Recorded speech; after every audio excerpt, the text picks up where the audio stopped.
પ્રચાર કરવા જાય લોકો ભગાડી દે છે. અત્યારે લોકો કોંગ્રેસના આગેવાનોને બોલાવીને સભા કરી રહ્યા છે કે તમે આવો અમારા વિસ્તારમાં આવો. પાણીની સમસ્યા હોય, ગટરની સમસ્યા હોય, રોડ રસ્તાની સમસ્યા હોય, ટ્રાફિકની સમસ્યા હોય, 700થી વધુ સીટોને બિનહરીફ કરવાનો એમને દાવો કર્યો છે. આ જ લોકતંત્રનું ચીરહરણ છે. આ ભ્રષ્ટાચારના એપી સેન્ટરનો અંત આવશે. 20 વર્ષમાં ભારતીય જનતા પાર્ટીએ લોકોના ખિસ્સા પર લૂંટ જ ચલાવી છે. 26 તારીખે જે મતદાન થશે અને 28 તારીખે જે રિઝલ્ટ આવશે એમાં ચોક્કસથી પંજો આવશે. હવે તો સમજો, હવે તો પંજો જ. સાચો, સ્થાનિક સ્વરાજ્યની ચૂંટણી અત્યારે ચરમસીમા ઉપર છે. જોરશોરથી તમામ પાર્ટીઓ પોતાના ઉમેદવારને જીતાડવા માટે કાર્યકર્તાઓથી લઈને નેતાઓ સુધી તનતોડ મહેનત કરી રહ્યા છે. અત્યારે અમદાવાદ મ્યુનિસિપલ કોર્પોરેશનનો જે વોર્ડ ચાંદખેડા વોર્ડ છે ત્યાં આગળ પણ સખત કાંટાની ટક્કર જોવા મળે છે. અહીંયા કોંગ્રેસના જે કાર્યકર્તાઓ છે અને મોટી સંખ્યાની અંદર અહીંયા રેલી કાઢી છે અને ખાસ કરીને અત્યારે સભા યોજવાનો પ્રયાસ કર્યો છે. અને આપણી સાથે જોડાયા છે હિરેનભાઈ બેંકર, કોંગ્રેસના તેજ તરાર પ્રવક્તા, જેને તમે મીડિયામાં સતત જોતા હોવ છો. હિરેનભાઈ, ક્રાંતિ માર્ગે આપનું સ્વાગત છે. નમસ્કાર. શું કહેશો આ વખતે અમદાવાદની અંદર તમે તો જલસા પડાવો છો કાર્યકર્તાઓને? જલસો ચોક્કસપણે લોકતંત્રમાં નાગરિકોનો જલસો હોવો જ જોઈએ.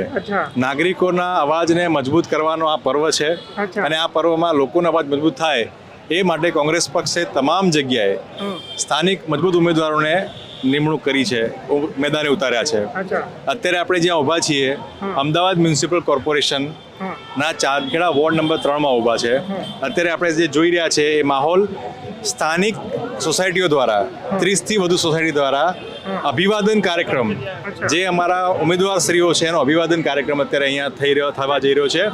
એટલે એ સ્પષ્ટ દર્શાવે છે કે કોંગ્રેસ તો પોતાના કાર્યક્રમો કરતી જ હોય, પણ સ્થાનિકોમાં પણ એટલો બધો ઉત્સાહ અને ઉમંગ છે કે એ લોકો પણ અભિવાદન કરવા માટે કોંગ્રેસના કાર્યકર્તા આગેવાનોને એ લોકો પોતે બોલાવી રહ્યા છે કે આવો અને અમે તમને સરસ રીતે ચૂંટીને મોકલીએ. શું લાગે છે આજકાલ 2-3-4 દિવસથી ટીવીમાં જોવા નથી મળતા, અત્યારે તમારા વિસ્તારની અંદર લાગી પડ્યા છો? સ્પષ્ટપણે પ્રદેશ કોંગ્રેસ સમિતિ દ્વારા, ગુજરાત પ્રદેશ કોંગ્રેસ સમિતિ દ્વારા પ્રવક્તા તરીકેની જવાબદારી ચોક્કસપણે, પણ કોંગ્રેસનો એક પાયાનો કાર્યકર્તા હોવાના નાતે મારી જવાબદારી બને કે મારે સ્થાનિક વિસ્તારમાં પણ મારું કામગીરી કરવું પડે. એટલે છેલ્લા 2 મહિનાથી વિસ્તારમાં અમે બૂથે જઈ રહ્યા છીએ, લોકોની વચ્ચે જઈ રહ્યા છીએ અને કેમ કરીને લોકોના અવાજને રિપ્રેઝન્ટ કરી શકીએ એના માટેની તમામ કામગીરી કરી. મેનિફેસ્ટો હોય, ચાર્જશીટ હોય કે હમણાં જે રિવિઝન ડોક્યુમેન્ટ બનાવ્યું હોય, આ તમામ વસ્તુ લોકોના અવાજ છે, લોકોનો પ્રતિનિધિત્વ છે અને એ જ વસ્તુ આજે સ્થાનિકથી લઈને એ લોકો સુધી મૂકવામાં આવી છે. આ જે સભા યોજી રહ્યા છો, આ ખાસ કરીને સોસાયટી યોજે છે અભિવાદન, તો ભાજપના ઉમેદવારોનું અભિવાદન સોસાયટી વાળા નહીં કરતા? ભાઈ, તમે જેવું કરો એવું પામો. તમે એવા કોઈ કામ જ નથી કર્યા કે જેના કારણે તમને અભિવાદન કરવામાં આવે. તમે કરેલા કામમાં આજે ગુજરાતમાં જે પ્રકારનો માહોલ છે, લોકો ત્યાં પ્રચાર કરવા જાય લોકો ભગાડી દે છે. અત્યારે લોકો કોંગ્રેસના આગેવાનોને બોલાવીને સભા કરી રહ્યા છે કે તમે આવો અમારા વિસ્તારમાં આવો. એટલે આ જ બહુ મોટો અંતર દેખાઈ રહ્યો છે કે ભારતીય જનતા પાર્ટીની જમીનની સ્તર એ હલી ગયું છે, જમીનનું કનેક્શન છોડી ચૂક્યું છે. આજે સ્થાનિક લોકોમાં ખૂબ મોટો રોષ, આક્રોશ છે, કારણ કે છેલ્લા કેટલાય વર્ષોથી 20 વર્ષથી ખાલી અમદાવાદ મ્યુનિસિપલ કોર્પોરેશનની આપણે વાત કરું, છેલ્લા 20 વર્ષમાં 2 લાખ કરોડ રૂપિયા જેટલો ટેક્સ બજેટ આ ભારતીય જનતા પાર્ટી સત્તાધીશો એની પાસે હતું. દરેક વોર્ડમાં અંદાજિત છેલ્લા 20 વર્ષમાં 4,000 કરોડ રૂપિયા એક વોર્ડમાં આવવા જોઈએ. એક સોસાયટીમાં અંદાજિત 7 કરોડ રૂપિયા જેટલા ખર્ચવાનો થાય. પણ આજે તમે જુઓ વિસ્તારમાં પાણીની સમસ્યા હોય, ગટરની સમસ્યા હોય, રોડ રસ્તાની સમસ્યા હોય, ટ્રાફિકની સમસ્યા હોય અને સૌથી મોટી જે કમલમ, કટકી અને કૌભાંડ ભ્રષ્ટાચારનું સૌથી મોટું એપી સેન્ટર એવું હાટકેશ્વર બ્રિજ હોય કે અમદાવાદ મ્યુનિસિપલ કોર્પોરેશન હોય, આ તમામના કારણે લોકોમાં બહુ મોટો આક્રોશ છે. અને આક્રોશ આગામી 26 તારીખે 26/4/2026ના રોજ એ મતપેટીમાં કેદ થશે અને લોકોના જનપ્રતિનિધિ ચોક્કસપણે જીતશે અને કોંગ્રેસના પંજાને જન સમર્થન, જન આશીર્વાદ ચોક્કસથી મળશે. શું લાગે છે કે મતપેટીની અંદર સન્માનજનક સીટો કોંગ્રેસને મળશે? સન્માન તો નાગરિકોનું ચોક્કસપણે હોય, એના અવાજને રિપ્રેઝન્ટ કરવાનો કોંગ્રેસ પક્ષે 100% પ્રયત્ન કર્યો છે. સામ, દામ, દંડ, ભેદ તમામ હથકંડાઓ ભારતીય જનતા પાર્ટી અપનાવી રહી છે. 700થી વધુ સીટોને બિનહરીફ કરવાનો એમને દાવો કર્યો છે. આ જ લોકતંત્રનું ચીરહરણ છે. જે ફ્રી એન્ડ ફેર ઇલેક્શન થવું જોઈએ એની જગ્યાએ માત્ર ને માત્ર તમે હથકંડાઓ અપનાવીને જે તમારો હરીફ છે એને બેસાડી દેવાનો. આ હથકંડાને કારણે લોકતંત્રનું સરેઆમ ખૂન થઈ રહ્યું છે.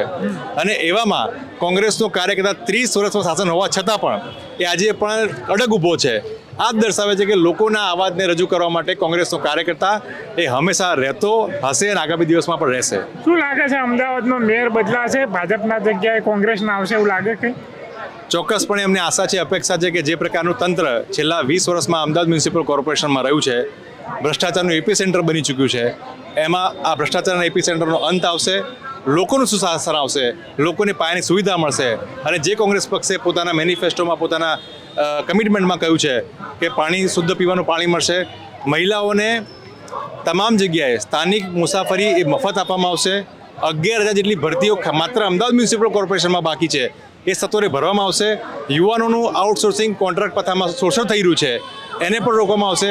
આ તમામ વસ્તુ કોંગ્રેસ પક્ષ જ્યારે શાસનમાં આવશે ત્યારે કરશે. અને વાયદા તો ભાજપવાળા બી કરે નહીં, આ કમિટમેન્ટ છે અમારું કમિટમેન્ટ હતું કે અમે લોકોને રોજ શિક્ષણ આપીશું, એ રાઇટ ટુ એજ્યુકેશન અમે આપ્યું. અમે કહીશું અમારી સરકાર પારદર્શી હશે અને અમે રાઇટ ટુ ઇન્ફોર્મેશન આપ્યું.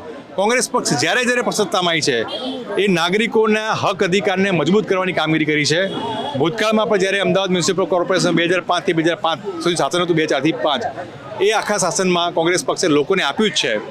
2005થી લઈને 2026 સુધી 20 વર્ષમાં ભારતીય જનતા પાર્ટીએ લોકોના ખિસ્સા પર લૂંટ જ ચલાવી છે. એ લૂંટનો કારોબાર આગામી દિવસમાં બંધ થશે. શું લાગે છે કે કઈ સીટો ઉપર કાંટાની ટક્કર રહેશે? આમ તો તમે કોંગ્રેસી છો એટલે બધી સીટો ઉપર કહેશો, પણ ખાસ કરીને કઈ એવી સીટો છે કે જે ભાજપ સામે ટક્કર આપવામાં કોંગ્રેસીયાઓ મજબૂત સાબિત થશે? ભાજપિયાઓની ધરાતલ હલી ચૂકી છે, જમીન ખસકી ચૂકી છે. એમને અહેસાસ છે, જ્યાં પણ જાય છે એમને જાકારો મળે છે. એટલે આગામી ચોક્કસ 26 તારીખે જે મતદાન થશે અને 28 તારીખે જે રિઝલ્ટ આવશે એમાં ચોક્કસથી પંજો આવશે. હવે તો સમજો, હવે તો પંજો જ. અચ્છા, એમને જે આકારો મળે તમને આવકાર થોડો મળે? આવકાર મળે, આવકાર દેખાઈ રહ્યો છે. અહીંયા ક્યાંય તમને પંજો દેખાતો બતાવો. આ જે કાર્યક્રમ છે એ સ્થાનિકો દ્વારા આયોજિત કરવામાં આવ્યો છે. પંજો મારા દિલમાં છે, હું કોંગ્રેસના પ્રવક્તા તરીકે મારો ખેસ છે. પણ અત્યારે જે કાર્યક્રમ છે સંપૂર્ણ સ્થાનિકો દ્વારા રજૂ કરવામાં આવેલો કાર્યક્રમ છે.